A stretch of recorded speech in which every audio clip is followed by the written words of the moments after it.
mata sa pusa. Di mo na pinipitik ang mata na piksa. At pag sinabi mo sa'king damit ko'y maganda, di na masyadong malakas ang iyong tawa.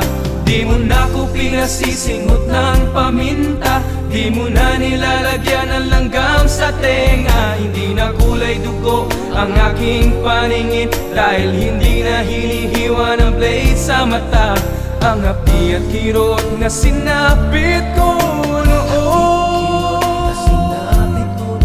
Di ko naramdam pagkat mas mahal na kita ngayon.